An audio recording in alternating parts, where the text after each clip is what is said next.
ብዙ ሰዎች ወደ አሜሪካ፣ አውሮፓ ወይም ሌሎች ባዕድ ሀገራት ሲሰደዱ ትልቅ የፋይናንስ ስህተት ይሰራሉ። ከሀገራቸው ሲወጡ አካላቸውን አውሮፕላን ላይ ያሳፍራሉ። ነገር ግን አእምሯቸው ውስጥ ያለው የደህንነትና የህልውና ስሌት አብረው ይዘውት ይሄዳሉ። ባደጉት ሀገራት ውስጥ 3 ስራዎችን እየሰሩ በቀን 16 ሰዓት እየለፉ ነገር ግን በስተመጨረሻ ዕዳ ውስጥ ተዘፍቀው የሚቀሩ በሚሊዮን የሚቆጠሩ ስደተኞች አሉ።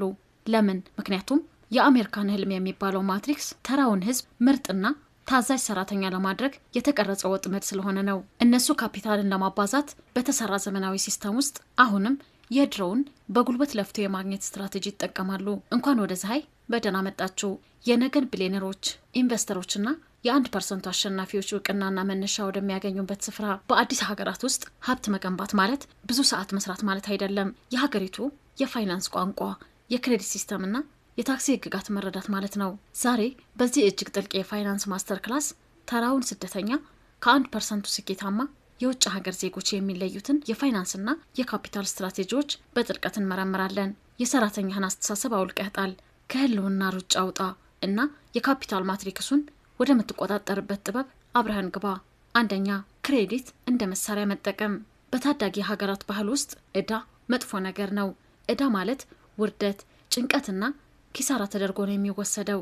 ነገር ግን ወደ ምዕራቡ ዓለም ስትመጣ ይህንን አእምሮህን ሙሉ በሙሉ ፎርማት ማድረግ አለብህ። በዘመናዊ የፋይናንስ ዓለም ውስጥ ጥሩ ዕዳ ማለት ቢሊዮነሮች ኢምፓየር የሚገነቡበት ትልቁ የጦር መሳሪያ ነው። የዓለማችን ትልልቅ ሪል ስቴቶችና ቢዝነሶች የተገዙት በባለቤቱ ገንዘብ ሳይሆን በሌሎች ሰዎች ገንዘብ ነው። አዲስ ሀገር ስትገባ የመጀመሪያው ትልቁ ስራ የክሬዲት ታሪክህን ርህራሄ በሌለው ዲሲፕሊን መገንባት ነው። ክሬዲት ስኮርህ ልክ እንደ ፋይናንሻል ፓስፖርትህ ነው። ከፍተኛ የክሬዲት ጥበብ ሲኖርህ ባንኮች በትንሹ ወለድ በ100 ሺዎች የሚቆጠር ዶላር ይሰጡሃል። ተራው ሰው ክሬዲት ካርዱን የሚጠቀመው ጫማ፣ ልብስና አይፎን ለመግዛት ነው። የ1% አሸናፊ ዲያስፖራ ግን ክሬዲት ካርዱንና የባንክ ብድሩን የሚጠቀመው እጥፍ ገቢ የሚያመጡ ንብረቶችን፣ የኢኮመርስ ቢዝነሶችን ወይም ሪል ስቴትን ለመግዛት ነው። ዕዳን መፍራት አቁም። ዕዳን በአግባቡ ማስተዳደርን ተማር። 2. የታክስ ስትራቴጂ። አብዛኛው ሰው በውጭ ሀገር ሀብታም መሆን ያቃተው ብዙ ስላልሰራ አይደለም። ከሚሰራው ገንዘብ ውስጥ ትልቁን ድርሻ መንግስት በታክስ ስለሚወስድበት ነው። ሮበርት ኪዮሳኪ የተባለው የፋይናንስ ሊቅ አንድ አስፈሪ እውነት ይናገራል። በየትኛውም የዓለም ክፍል ከፍተኛው ታክስ የሚከፍሉት ተራ ሰራተኞች ናቸው። ትንሹን ታክስ የሚከፍሉት ደግሞ የቢዝነስ ባለሀብቶችና ኢንቨስተሮች ናቸው። ለምን?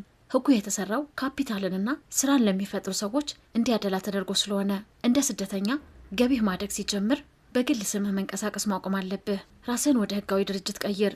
ተራ ሰራተኛ መጀመሪያ ገንዘብ ያገኛል፣ ከዚያ መንግስት ታክስ ይቆርጣል፣ የቀረችው ለኑሮ ይጠቀማል። የቢዝነስ ባለቤት መጀመሪያ ገንዘብ ያገኛል፣ ከዚያ የኑሮ፣ የመኪና፣ የስልክ፣ የኢንተርኔትና የጉዞ ወጪውን እንደ የቢዝነስ ወጪ አድርጎ ይቀንሳል። በመጨረሻም ከተረፈው ላይ ብቻ ትንሽ ታክስ ይከፍላል። በከፍተኛ ታክስ ሀገር ውስጥ ሀብት መገንባት የምትችለው የህጉን አሰራር እንደ ስትራቴጂስት ስትጠቀምበት ብቻ ነው። 3. የባህል አርቢትራጅ። አዲስ ሀገር ስትሄድ ቋንቋውና ባህሉ አዲስ ስለሆነብህ ራስህን አሳንሰ ልታይ ትችላለህ። ነገር ግን የቢዝነስ አይን ካለህ ይህ ያንተ ትልቁ ያልተመጣጠነ ኃይል ነው። አንተ 2 የተለያዩ ዓለማትን የመጣህበት ሀገርና አሁን ያለህበት ሀገር የገበያ ክፍተት ታውቃለህ።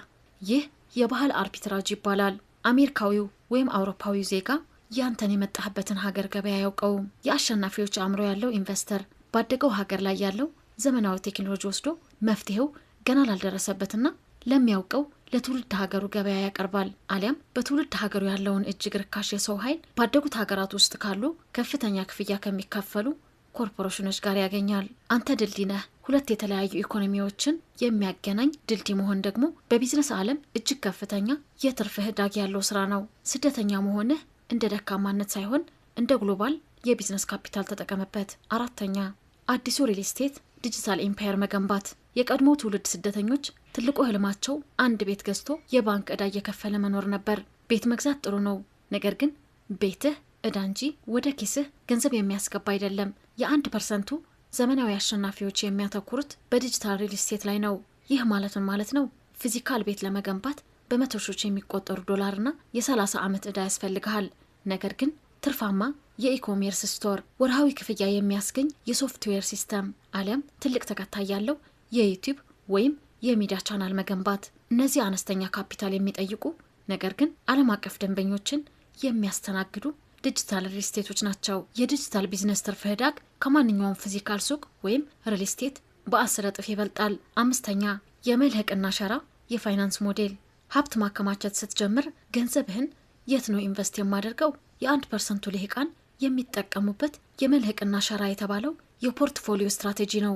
መልህቁ ይህ ገንዘብህን ከዋጋ ግሽበት የሚጠብቅና የማያናውጥ የፋይናንስ መሰረትህ ነው። በአዲሱ ህግ ውስጥ 60% ገቢህን አስተማማኝ በሆኑ እንደ ኤስኤንዲፒ አሊያም ገቢ በሚያስገኝ ሪል ስቴት ውስጥ ታስቀምጠዋለህ። ይህ አደጋ የሌለውና አንተም በሰላም የሚያስተኛህ የረጅም ጊዜ ኢንቨስትመንትህ ነው። ሸራ ማለት ደግሞ ጀልባውን በከፍተኛ ፍጥነት የሚያራምደው ኃይል ነው። የቀረው 40% ካፒታልህን እጅግ ከፍተኛ ትርፍ ሊያመጡ በሚችሉ ቦታዎች ላይ ታስተምረዋለህ። የራስህን ዲጂታል ቴክኖሎጂ ቢዝነስ ማሳደግ አሊያም በማደግ ላይ ባሉ ሀገራት ውስጥ ትርፋማ ኢንቨስትመንቶች ማድረግ። የመልህቅና ሸራ ስትራቴጂ የገንዘብህን ደህንነት ሲያስጠብቅልህ፣ በሌላ በኩል ደግሞ ወደ ሚሊዮነርነት የሚያሸጋግርህን አቋራጭ መንገድ ይከፍትልሃል። 6ኛ የኔትወርክ ህግ። በመጨረሻም ብዙ ስደተኞች የሚወድቁበትን ትልቁ ገደል ዙሪያቸውን ከበው ያሉ ሰዎች ናቸው። አዲስ ሀገር ስትሄድ የብቸኝነት ስሜት እንዳይሰማ ብለህ ጊዜያቸውን ከሚያቃጥሉ መንግስትን ከሚወቅሱና በየቀኑ ስለ ፖለቲካና ስለ ኑሮ ውድነት ብቻ የሚያወሩ ሰዎች ጋር ትውላለህ። የአካባቢህ 5 ሰዎች የገቢ መጠን አማካኝ ያንተን የገቢ መጠን ይወስናል። የ1% አሸናፊዎች ቋንቋው ቢከብድህም እንኳን ከባለ ሀብቶች ከቢዝነስ ባለቤቶችና ከኢንቨስተሮች ጋር ለመዋል ሞክር። አውቶሜሽን ከሚያወሩ ስለ ስትራቴጂ ከሚመክሩና አእምሮህን ከሚያሳድጉ ሰዎች ጋር ብቻ ጊዜህን አሳልፍ። የኔትወርክህ ጥራት የሀብትህን ጥራት ይወስናል።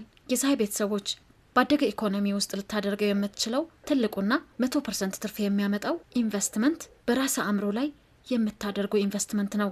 በአሜሪካ ወይም በአውሮፓ ውስጥ ተራ የጉልበት ስራ እየሰራህ የምታገኘው በሰዓት $15 ሊሆን ይችላል። ነገር ግን አእምሮህ ላይ ኢንቨስት አድርገህ እንደ ሶፍትዌር ዲቨሎፕመንት፣ ኤአይ አርኪቴክቸር ወይም ዲጂታል ማርኬቲንግ ብትማር የሰዓት ክፍያህን በቅጽበት ወደ $100 እና $200 ታሳድገዋለህ። ባደጉት ሀገራት ላይ ያለው ኢኮኖሚ የእውቀት ኢኮኖሚ ነው። ጉልበትህን ማሳደግ አቁም፣ አእምሮህን አሳድግ። ይህ የፋይናንስና የስትራቴጂ ማስተር ክላስ አእምሯችሁን ከፍ ወዳለ የ1% አሸናፊዎች የእይታ ማዕዘን ከመጣው ቪዲዮውን አሁኑ ላይክ በማድረግ አጋርነታችሁን አሳዩን። ለፀሐይ ቤተሰቦች ያዘጋጀነው የዛሬ ጥያቄ ይህ ነው። በውጭ ሀገር ካለህ ልምድ አንጻር ከላይ ካየናቸው 6 ስትራቴጂዎች ውስጥ ብዙሃኑ ህዝብ አሁንም የማይረዳውና ችላ የሚለው የትኛውን ነው ብለህ ታስባለህ?